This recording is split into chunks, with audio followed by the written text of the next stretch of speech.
verse 6 down to the verse 8. Romans 5, 6 to 8. And I want to remind you that you can get copies of the messages that are shared on this platform when you get to YouTube and you serve for Life Praise Inspiration. So you can get there, serve for Life Praise Inspiration, and you get all the messages, the various topics that we have shared here on Live 1.9 FM on Life Praise. And beloved, you are going to get yourself inspired every moment that you spend watching and listening to Life Praise Inspiration on YouTube. This morning I'm speaking to you on the greatest love, the greatest love, the greatest love. I'm using this opportunity, Vows Day, the 14th of February 2016, to share with you and to communicate to you that there is no greater love than what I'm about to describe unto you, or what the word of the Lord is about to describe unto us. Love is the principal thing. Love is unique. Love is ultimate. Therefore, we are entreated to love one another. We are entreated to show love. We are entreated to demonstrate love in every way that we can. But I want to understand what great love is all about. I want you to understand what great love is all about, so that when you are demonstrating love, you would have an understanding of what you are demonstrating. Romans chapter 5, verse 6 to 8. I'm reading from the New King James Version. It says, "For when we were yet without strength, in due time Christ died for the ungodly. For scarcely for a righteous man will one die, yet peradventure for a good man some would even dare to die. But God commended his love toward us, in that while we were yet sinners, Christ died for us." But God commended his love toward us, in that while we were yet sinners, Christ died for us. See, once upon a time, Jesus Christ said something. The Pharisees were very proud of themselves because they believed that they walked in love. Because they gave gifts out, they shared what they had with their colleagues, they shared what they had with their friends.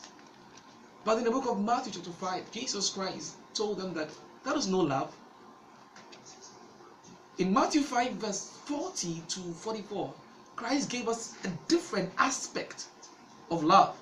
That real love is the kind gestures, the good work that are shown to people who don't deserve it. That is what great love is. If you are able to demonstrate any kind gesture to somebody who doesn't deserve it, then you are really showing love.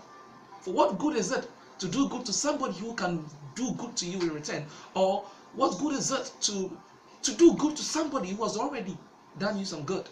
It is just repaying good with good, and that is no love. The Bible says in the book of Romans chapter 5 verse 6 that when we were without strength, when we were weak, that was when Christ chose to die for us. He died for the ungodly. He died for people who rejected him. He died for people who were disobedient to him. He died for us when we were not living according to his word, when we were not going according to his plans, when we had forsaken him. Christ died for us. He chose to sacrifice himself for us when we neglected him and we didn't care about him, when we thought less of him. In fact, for us as human beings, we didn't care about him, and whatever that he was doing for us, we didn't even appreciate it because we didn't want it then. But he chose to sacrifice himself for us. This person we're talking about, Bible says he was God. He was God in heaven. He had all the royalty, the majesty in heaven. But then, because of the love, the affection that he had for us, he chose to sacrifice himself. He relinquished all his power up there and came down onto this earth to die for you and me. See, the Bible said in the verse 7 that, beloved, scarcely for a righteous man would even one die. Truth be told, when it comes to the concept of love, we may demonstrate love, but when it comes to sacrificing ourselves, even for the righteous man, it's going to be difficult. Even for the one that we all agree is good, for the one that we all agree is righteous, for the one that we all agree deserves commendation and deserves appreciation, it is difficult for anyone to accept to die for the person. I believe that you love your pastor. I believe you love your wife. I believe you love your kid. Let me ask you this question. If you're faced with a situation where Your child is about dying. Your husband is about dying. Your wife is about dying. Your pastor, whom you so adore, is about dying. Your mentor is about dying. Would you choose to exchange your position with him and take his death upon yourself? You are a mother who claims to love your daughter. I want to ask you this question.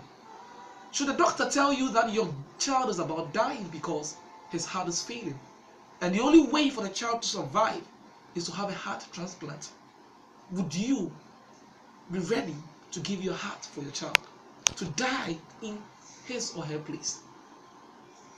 The Bible says it will be difficult for us to do, even for those that we love. For the righteous one, it will be difficult for us to do.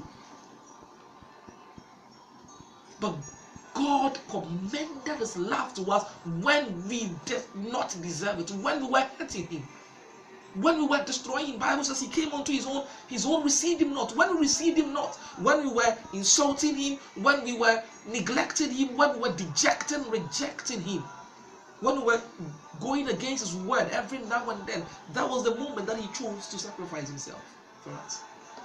What love could be as great as this?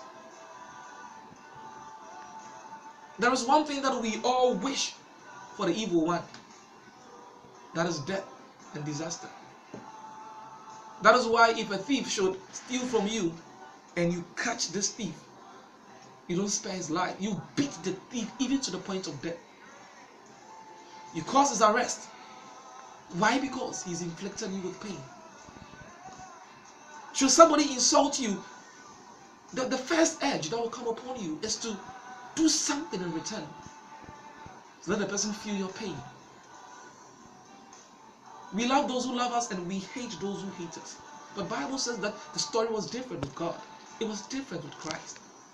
When we caused him pain, he showed us love. When we hung him on the cross, he pleaded for forgiveness for us. What kind of love could be as great as this? Even to this day, ladies and gentlemen, Christ still shows his love for us. He still loves you. Just think through your life. See the number of times that you reject him. See the number of times that you go against his word. He's told you specifically, fornicate not. Don't fornicate. You go on fornicating every now and then. You come back to him and he forgives you. He gives you life. He still protects you. He saves you from the clutches of death. He prevents disaster from coming upon you. He delivers your soul from accidents. Even when you are living in defiance of his word, he still loves you. Beloved, whoever you are, wherever you are, whatever your problem is, I want you to understand this, that the love of God is unconditional. God loves you the way you are. He appreciates you the way you are.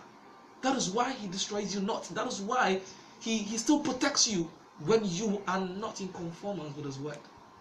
He still loves you. You've been able to wake up today. Trust me, you did not deserve to wake up. Because what you did last night alone, if not for his love, if God had to deal with you per his holiness and per his justice, you wouldn't be alive by now. But he still shows his love towards you. He still gives you his protection. Not only that, he gives you what you want. You wanted a job, yeah, he gave it unto you. You didn't deserve it. You are not living as a righteous being, but he still gave it unto you. You're somebody full of pride, still God loves you. You've given yourself to drunkenness. Even you're coming from the spot as you listen to me in your car. Yet, you're going to drive home safely. All because of one thing. He loves you. He loves you. And all that he's saying unto you, that my son, my daughter, know that I love you, I will never forsake you nor leave you. And beloved, I think that if God shows us this love, all that we can do in return is to give him our heart. There's only one thing that God requires of us. That is why he yearns for this particular thing, and he calls upon us every now and then. It's for us to give him our hearts. He doesn't need our money. He doesn't need anything. He needs just your heart. And whatever thing that you might have done, whatever situation that you might have found yourself in, whatever sin that you might have entangled yourself in, God still loves you. He's not rejected you. Sometimes you feel that Your sin has so much separated you from Him that you don't even deserve to come before His presence. I tell you that it is not so. It is not so. He still loves you and is calling for you. He said, whoever you are, whatever you have done, come to me with it. I'll wash you and make you clean. For I still love you. Beloved, the greatest love that has ever been shared and continues to be shared for mankind is the love that God has for us. Let us reciprocate this love. Let us also show Him love by giving Him our hearts. God bless you.